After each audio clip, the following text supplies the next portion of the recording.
Mes frères et sœurs bien-aimés, en cette dernière semaine de préparation aux belles fêtes de Pâques qui viendront nous assurer que la mort n'aura jamais le dernier mot sur nos vies et que Jésus nous attend pour une éternité heureuse et éternelle, nous restons en compagnie de Jésus et nous le regardons vivre et parler comme d'habitude. Rien n'est plus instructif que d'entendre la voix de Dieu résonner dans celle de son Fils bien-aimé Jésus, le charpentier de Nazareth, qui, hélas, vient de quitter sa région pour la mauvaise raison, et c'est lui qui nous le rappelle aujourd'hui, que personne n'est prophète en son pays. Et c'est bien vrai. Regardez par exemple dans vos familles et parmi vos amis, le peu d'influence que vous pouvez exercer sur leur vie. Je ne sais plus qui a dit qu'il n'y a pas de grand homme pour son valet de chambre. Eh bien, je crois que l'on peut étendre ce dicton à tous nos proches qui ne nous considèrent jamais, même si nous ne sommes pas célèbres, comme des personnes pouvant tout simplement les éclairer, les aider, les soutenir. Et nous ne sommes pas meilleurs qu'eux, c'est ainsi. Une sorte de jalousie rivale nous empêche tous d'accueillir le moindre conseil de la part des nôtres que nous prétendons, abusivement d'ailleurs, connaître parfaitement et qui, à nos yeux, ne méritent pas notre considération. Aussi Jésus fait bien de quitter la Judée pour la Galilée. En chemin, il est arrêté par un homme qui pleure toutes les larmes de son corps et comme on le comprend, tout simplement parce que son fils est gravement malade et qu'il menace de mourir. Et le voici qui supplie le Christ de bien vouloir descendre jusqu'à Capharnaüm où il réside pour le guérir, pour le sauver.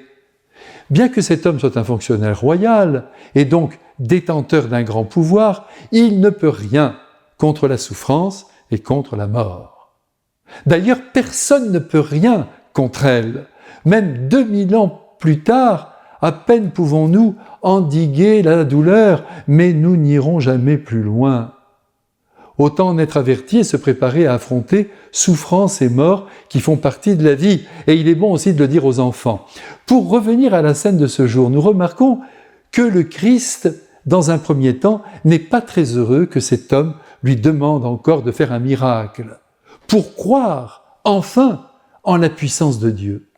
Ici, nous comprenons que Jésus veut que notre confiance en son Père et en lui ne soit pas subordonnée à l'obtention de grâces particulières telles que des guérisons ou des prodiges.